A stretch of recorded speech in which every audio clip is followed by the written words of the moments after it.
हमारा हक और अधिकार मिलेगा ही नहीं। हमारा पैसा तो तुमने दबा लिया और मिनिमम पेंशन के नाम पे हम जब कंपनसेशन मांग रहे हैं तो वो भी नहीं कर रहे हो।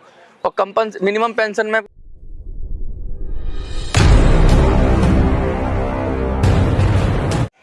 नमस्कार दर्शकों, होली का त्यौहार है। आप सभी को होली की हार्दिक शुभकामनाएं। लेकिन ये होली जो है हर किसी के लिए एक समान नहीं होने वाली। कई लाखों करोड़ों पेंशनर्स हैं जिनके लिए मनोज जी जो आज की होली है, जो होली का त्यौहार आने वाला है, वो पूरी तरीके से काली हो जाएगी। ना तो क्या जो अमाउंट उनको मिलता है क्या उसमें अपने लिए मिठाई ले पाएंगे या अपने बच्चों के लिए या फिर जो भी है उनके परिजन हैं या फिर उनके दोस्त हैं, क्या उनके साथ ये खुशियां मना पाएंगे? ये कहीं ना कहीं मुश्किल लगता है। आप देख रहे हैं कि किस तरीके से सारे त्यौहार अभी तक जितने भी आए हैं सभी ये त्यौहार उनके लिए काले रहे, और ये आने वाली होली भी किस तरीके से उनके लिए काली रहेगी ये भी उनको भी पता है, हमको भी पता है। किस तरीके से इतने से अमाउंट में ना तो आप किसी को गिफ्ट दे पाएंगे, ना ही आप खुद के लिए कुछ खरीद पाएंगे, या कह लीजिए तो बस ऐसा है कि त्यौहार तो लगातार आ रहे हैं लेकिन जो खुशखबरी है, जो उनकी उम्मीदें हैं, वो हर त्यौहार में टूट रही है। ये त्यौहार भी कुछ ऐसे ही लगता है कि काला बन जाएगा। ये त्यौहार भी कुछ ऐसा ही जाने वाला है। तो लगातार जो बात अब जो संसद चल रहा है, जो कार्रवाई चल रही है उसमें अभी हो रही है, जो महाराष्ट्र के सांसद हैं वो आवाज़ उठाते हैं, कई मजदूर संघ आवाज़ उठाते हैं। लेकिन ये क्या है, कोई 7,500 मेडिकल प्लस ये सब बातें करता है, कोई 3,000 की बात कर रहा है, कोई 2,500 की बात कर रहा है। अलग अलग अमाउंट है, लेकिन इन सब अमाउंटों को कब तक जो है उनके बैंक में जाएंगे, या फिर ये अमाउंट की चर्चा मात्र उलझा के रख रही है? ये है क्या ये पूरा? आप मेरे को थोड़ा ड्रामा समझाइए। ड्रामा है या फिर सच्चाई है, या क्या अमाउंट का ये ड्रामा, ये सब चीज़ आप मेरे को समझाइए। मैं सबसे पहले सभी साथियों को नमस्कार, होली की शुभकामनाएं दे ही दूं, क्योंकि मुझे तो नहीं लगता कि शुभकामनाएं अच्छी होंगी। फिर भी मैं कामना करता हूं कि आपकी होली शुभ रहे, अच्छी रहे और आपके परिवार के लिए बहुत ही बेहतर खुशियां लाए, आपको नई ऊंचाइयों तक, बुलंदियों तक ले जाए और आपकी इच्छाएं पूरी हों और आपका हक और अधिकार आपको मिले। आपने कहा ना होली काली हो गई है, काला भी एक रंग होता है। मुझे तो लगता है होली बेरंग हो गई है, होली बेरंग हो गई है, होली बदरंग हो गई है। ये रंगों का त्योहार बिना रंग के बीच बिगर रंग के हो गया है। पानी की होली भी, मुझे लगता है पानी की होली भी नहीं खेल पाएंगे, ऐसा लग रहा है, क्योंकि पानी भी पैसे से आता है आजकल। तो होली में पानी पिला लें, गुजिया खाना तो अलग बात है, मिठाई खिलाना जो उनके रिश्तेदार आएंगे तो अलग बात है। कोई बुजुर्ग अकेले रहते हो, सपोज करिए बच्चे दूर रहते हो, अगर बच्चे घर पर आ जाएं कैसे करेंगे? नहीं कर पाएंगे। होली उनकी इतनी, मुझे लगता है आप उनकी पीड़ा वही समझ सकता है जो उस स्थिति में गुजर रहा है। हम कह सकते हैं, लेकिन जो महसूस कर रहा है सच में, जिसके पास फंड नहीं है उसके लिए क्या त्योहार है? त्योहार तो उसके लिए एक तरह का अपमानजनक स्थिति क्रिएट कर देता है। एक आदमी 50,000 कमा रहा था, 80,000 कमा रहा था, उसके खर्चे वैसे ही थे। बेटियां आएंगी घर पे, बेटा आएगा घर पे, या नाती पोते जो भी होते हैं उसके बच्चे होते हैं, क्योंकि बुजुर्ग हो जाता है तो मतलब तीसरी पीढ़ी तो देख ही लेते हैं, चौथी पीढ़ी भी नॉर्मल हो जाती है, तीसरी पीढ़ी तो समझ लीजिए बहुत सारे लोग हैं जिनकी तीसरी पीढ़ी है, और वो लोग आते हैं और उनको क्या कहेगा होली पे? क्या कहेगा? जो ज़िंदगी भर कमा के देता रहा बाप बन के, जिसने सब कुछ इच्छाएं पूरी की, वो क्या औलाद से मांगेगा? अपनी से स्वाभिमानी होगा तो नहीं मांगेगा, कहीं से कर्जा लेके आएगा, कहीं कुछ करके लाएगा, कहीं पुरानी एफडी तोड़ेगा, क्या पता सोने की अंगूठी बेच दे, क्या पता कान की बाली बुंदे बेच दे महिलाएं। कैसे करेंगी होली? किसी को शर्म है? किसी को शर्म नहीं है। आंकड़ों की बहुत बात होती है, आंकड़ों की बाजीगरी है, आंकड़ों के फेर में उलझा दिया। श्रमिक संगठन बहुत सारे हैं, आपको पता ही है इस देश के अंदर। कोई लेफ्टिस्ट है, कोई राइटिस्ट है, लेफ्टिस्ट भी बहुत सारे, राइटिस्ट भी बहुत सारे, सेंटर वाला तो कोई संगठन है नहीं। कोई बीजेपी की गोद में बैठा है, कोई कांग्रेस की गोद में बैठा है, कोई लेफ्ट की गोद में बैठा है। ये सब गोदी, ये गोदी हक वाली बात है या फिर बस अपनी तरफ खींचने वाली बात है? ये देखो, किसी चीज़ को सबसे पहले कहा है ना, अब क्या होता था कि बचपन में भी ऐसा होगा कि मंजा या आप पतंग उड़ाते हैं तो उसके साथ जो धागा होता है, तो धागे की लड़ाई हो जाती थी कभी कभी। धागा इकट्ठा पड़ा हुआ है तो कह रहे यार मैं धागा लूंगा, मैं धागा लूंगा। दो आदमी धागे की लड़ाई करते तो एक आदमी आता है, धागा ऐसे उलझा देता है, ले ना तेरा रहा ना मेरा रहा। तो ये संगठन जितने हैं ना, इन्होंने उलझा दिया है। एक संगठन आता है वो कहता है 7,500 पेंशन चाहिए, मिनिमम पेंशन इसलिए चाहिए कि फॉर्मूला, आपको पता है फॉर्मूले का क्या हाल है? फॉर्मूले से तो निकलता ही नहीं, बूंद बूंद करके पेंशन निकलती है। वो तो इस तरह से बनाया गया है, प्लान करके, कि जितना उसमें समा जाए, लेकिन जब देने की बारी आए तो देना ही ना पड़े। तो फॉर्मूला तो पूरी तरह से फेल्ड हो गया है, तो उसको स्क्रैप कर देना चाहिए। लेकिन उसको स्क्रैप ना करके बैसाखी दी जा रही है मिनिमम पेंशन की। हम नहीं चाहते मिनिमम पेंशन हो, मैं आज ब्लंटली बोल रहा हूँ आपके। मिनिमम पेंशन तो एक तरह का माया जाल है, भ्रम जाल है। मिनिमम पेंशन इसलिए दी जा रही है कि भाई फॉर्मूले से नहीं निकल रहा, फॉर्मूला सही कर दो, फॉर्मूला सही कर दो, सही से उसमें पेंशन बनने लगे। अगर तुम फॉर्मूला सही कर दोगे, सिस्टमेटिक पेंशन बनने लगेगी, अपने आप ही पेंशन बनने लगेगी, तो मिनिमम पेंशन का झंझट नहीं। तुम्हारी खैरात नहीं चाहिए हमें। ये खैरात की ज़रूरत क्यों पड़ रही है, मिनिमम पेंशन की ज़रूरत क्यों पड़ रही है, सरकार से फंड मांगने की ज़रूरत क्यों पड़ रही है? क्योंकि आपने फॉर्मूला इस तरह से किया है कि उसमें हमारा हक और अधिकार मिलेगा ही नहीं। हमारा पैसा तो तुमने दबा लिया, और मिनिमम पेंशन के नाम पे हम जब कंपनसेशन मांग रहे हैं तो वो भी नहीं कर रहे हो। और मिनिमम पेंशन में भी क्या, कुछ लोगों ने 7,500 की डिमांड कर रखी है, कुछ लोगों ने 9,000 की डिमांड कर रखी है। कहते हैं कि भारतीय मजदूर संघ, जो आरएसएस और बीजेपी की एक तरह से जुड़ी हुई संस्था मानी जाती है, वो 5,000 के लिए कह रहे हैं। जो मुझे खबर मिल रही है 5,000 कह रहे हैं। अब क्या कहा है उन्होंने वो जाने, लेकिन मोटी मोटी खबर है। कुछ लोग 3,000 की डिमांड कर रहे हैं मिनिमम पेंशन की। सरकार के पास प्रपोजल जो गया था वित्त मंत्रालय के पास 1-2 साल पहले शायद, वो 2,000 का गया था। उस प्रपोजल को भी सरकार ने रिजेक्ट कर दिया कि भैया 1,000 मिनिमम पेंशन देते हैं तो उसी में EPS 95 पेंशनर के लिए हमें 10-11 हज़ार करोड़ देना पड़ता है। अगर 2,000 करेंगे तो लगभग 20,000 करोड़ का ये बजट हो जाएगा। 3,000 करेंगे तो 30,000 करोड़ का हो जाएगा। ऐसे सरकार, मैं तो ये मोटा मोटा अनुमान, 4,000 करेंगे तो 40,000 करोड़ का हो जाएगा, 5,000 करेंगे तो 50,000 करोड़ का हो जाएगा, 7,500 करेंगे तो 75,000 करोड़ का बजट हो जाएगा।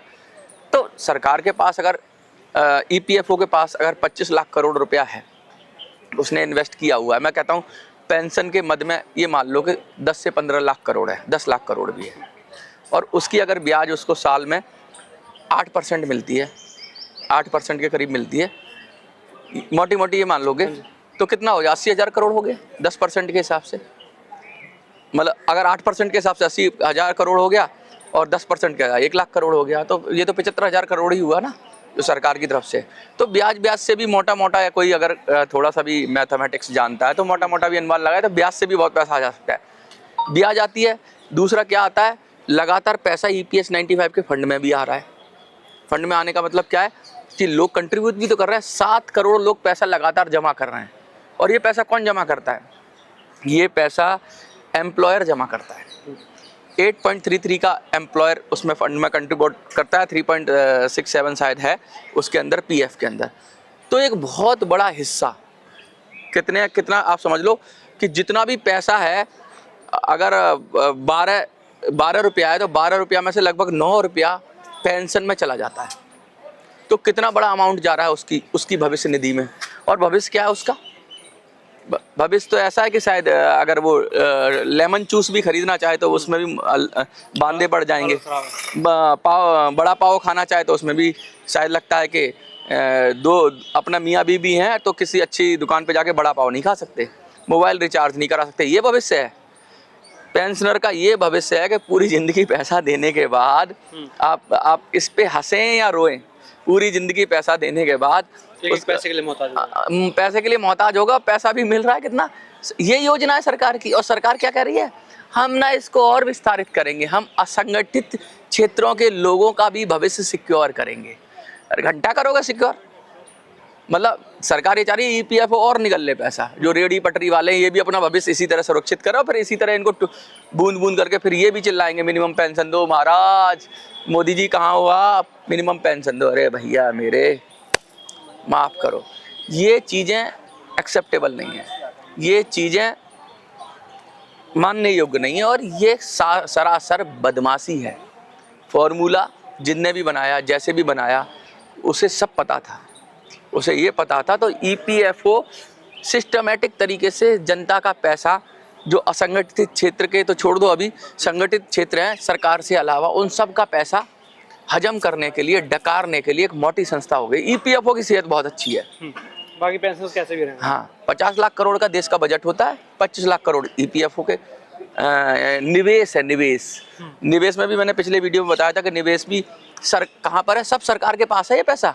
90% जो इक्विटी है ये सरकार की जो बॉन्ड्स हैं, सर्विसेज हैं, सरकार की जो कंपनियां हैं, इंफ्रास्ट्रक्चर की कंपनियां हैं, सरकार उसमें इसका पैसे को इस्तेमाल करती है। लोग ये कहते हैं कि भाई अदानी अंबानी खा गए। 10% के करीब पैसा प्राइवेट सेक्टर या शेयर मार्केट में जाता है इनका, 10%। तो 10% भी बहुत होता है। अगर 25 लाख करोड़ का 10% लगाएं तो 2.5 लाख करोड़ है। 2.5 लाख करोड़ अभी से कुछ साल पहले पूरी मुकेश अंबानी की नेट वर्थ थी 2.5 लाख करोड़। आज से 3-4 साल पहले मैंने कहीं पढ़ा था कि रिलायंस का पूरा जो था 2 लाख करोड़ का वो था, 2-2.5 लाख करोड़ का था। अब पता नहीं कितना है, मैं उसको अभी तो लगातार बढ़ते जा रहे हैं। लगातार बढ़ते जा रहे हैं। तो सुरसा के मुंह की तरह बढ़ते जा रहे हैं, ऐसे बढ़ते जा रहे हैं। अदानी अंबानी ऐसे बढ़ते जा रहे हैं। तो मैं ये कह रहा हूँ कि मैं अदानी अंबानी को दोष नहीं कर रहा। कोई भी बड़े काम करे, मेहनत करे, कोई भी बड़े, अरे उनका वेल्थ सुरसा के मुंह की तरह बढ़ता जा रहा है, तो इस गरीब पेंशनर का भी थोड़ा बहुत वेल्थ तो मिलना चाहिए। और एक बात सोचो, गरीबी रेखा भी होती है ना, कुछ सरकार बनाती है गरीबी रेखा, तो गरीबी रेखा से कुछ ऊपर तो करो। संगठनों का तो यही हाल है, कोई बीजेपी की गोद में खेल रहा है, कोई कांग्रेस की गोद में खेल रहा है। अच्छा, आपने संगठनों की बात करी, जैसे जितनी जिम्मेदारी केंद्र सरकार जो अभी की सरकार है उसकी बनती है, राज्यों की बनती है, लेकिन जो विपक्ष हैं क्या उनकी जिम्मेदारी नहीं बनती? वो भी ये मुद्दा उठाएं, वो भी इन पर बात करें, या फिर जो उनके नेता हैं वो उनके पास जाएं? फिर मसीहा कैसे बनेंगे विपक्ष? उनको ऐसा आइडिया लाना है, उनको लाना है हम सारी महिलाओं को 5,000 रुपया दे देंगे, हम सब होने वाले बच्चों को ये दे देंगे, हम वो दे देंगे, मतलब नई नई स्कीमें लाएंगे। नए कहाँ से? इन्हीं से देंगे। ये भाई पैसा वो तो पेंशनर से भर रहे हैं ना, वो पैसा जो हाँ पेंशनर बट रहा है सबको। हाँ पेंशनर का ही पैसा है, और पेंशनर का पैसे को वो इस्तेमाल करेंगे। क्योंकि कोई भी किसी को भी, अगर राहुल गांधी ने एक योजना लगाई थी कि भाई 8,500 रुपये फैमिली योजना, हाँ पता नहीं खटाखट आएंगे 8,500 आएंगे, कितने आएंगे? 8,000 खटाखट। हाँ खटाखट सटासट फटाफट लोग फटाफट ऐसे ही। तो उनको फटाफट कितनी सीटें आ गई? 99 सीटें 100 आ गई। तो वो खटाखट वाले कौन थी? जो महिलाएं लोग पहुंच गए उनके दरवाजे पे खटाखट लेने। वो कहाँ से आएगा पैसा? उस पैसे का आमद भी तो चाहिए। टैक्स बढ़ाएंगे तो पब्लिक चीखने लग जाएगी। तो खटाखट का पैसा ईपीएफओ से आ रहा है। ईपीएफओ से ही आएगा भाई, ईपीएफओ का ही पैसा तो है। और किसका पैसा? अच्छा, यहाँ नेता ने खटाखट किया, पैसा निकल गया। पैसा ईपीएफओ खटाखट करके पैसा निकल गया। लेकिन जो बुजुर्ग बैठे हैं वो कहाँ से करेंगे? अब ईपीएफओ क्या करेंगे? ये क्या होगा, सरकार क्या करती है कि सरकार के किसी योजना में ईपीएफओ से निवेश करवा लेंगे पैसा।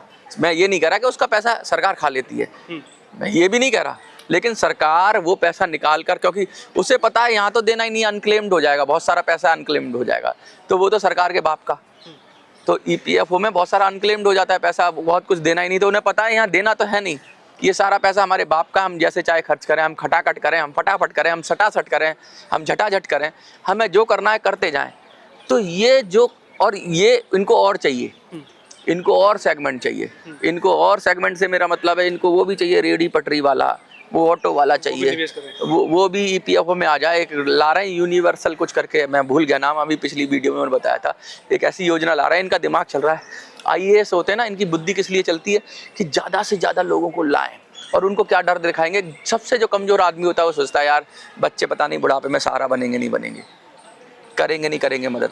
तो ऐसा होना चाहिए बुढ़ापे के अंदर यार मेरा वो पेंशन हो जाए। पेंशन का मतलब है यार, ब्याज पे भी आदमी कहता है पैसा डूब जाता है, पेंशन में एक सिक्योरिटी होती है। पेंशन क्यों चाहता है आदमी?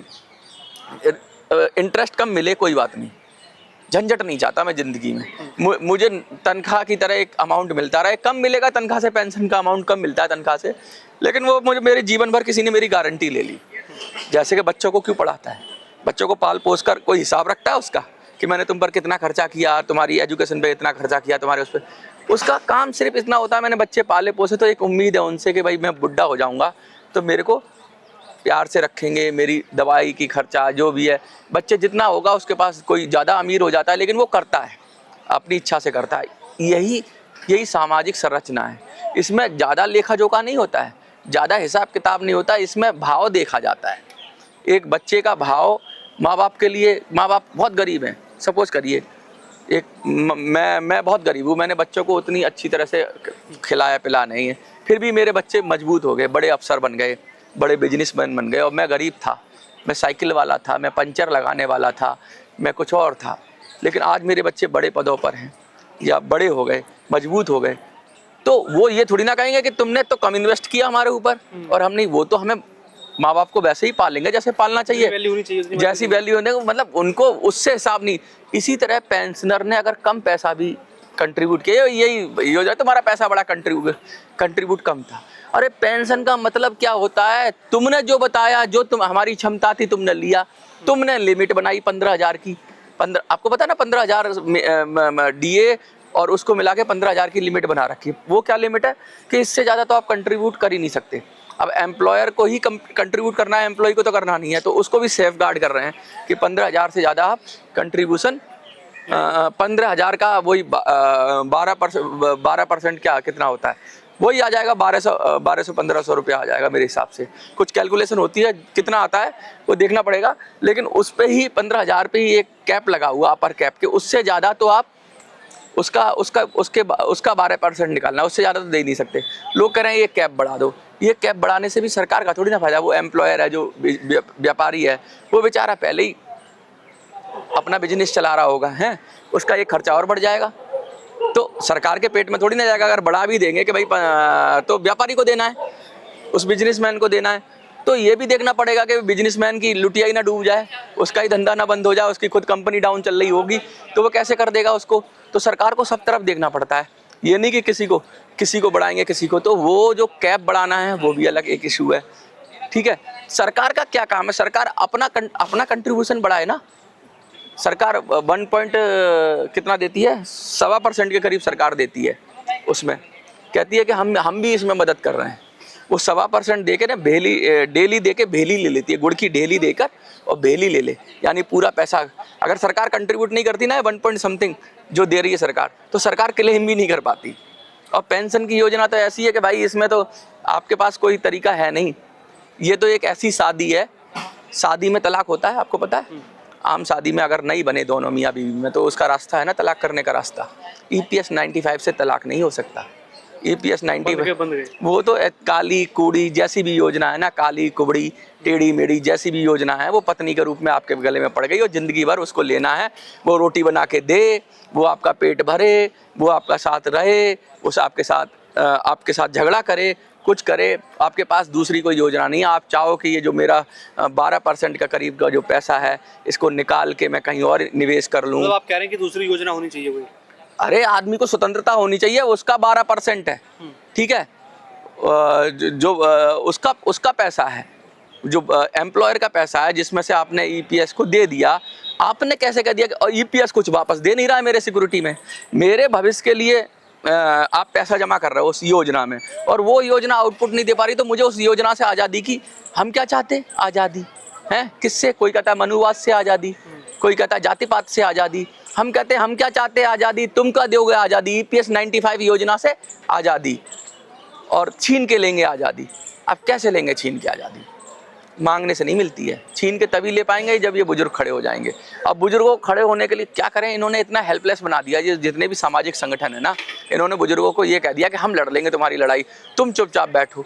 उनको अकर्मण्य कर दिया, जिन्होंने पूरी जिंदगी पूरा परिवार पाल लिया, उनको इस तरह से बना दिया, लाचार बना दिया है। और वो भी देखते रहते हैं कब आएगी खुशखबरी। हम भी वीडियो डालते हैं कि खुशखबरी नहीं आएगी, हम ऐसी वीडियो डालते हैं। खुशखबरी का सच हम ये डालते हैं, खुशखबरी का खुलासा हम ये अच्छी से ज़्यादा सच्ची खबर, हाँ सच्ची खबर डालते हैं। हम ऐसे डालते हैं, कुछ लोग ऐसे ही डालते हैं, खुशखबरी आ गई, वो फलाने साहब कहते हैं, क्या बोलते हैं सेना में, कैप्टन साहब ने ये कर दिया, कैप्टन साहब हाँ ये कर दिया, हाँ जनरल साहब ने ये कर दिया, फलाने साहब ने ये कर दिया। पता नहीं क्या करते हैं ये साहब, कौन से कैप्टन है, कौन सी सेना में ये रहे, पता नहीं, ऐसे लोग भी हैं।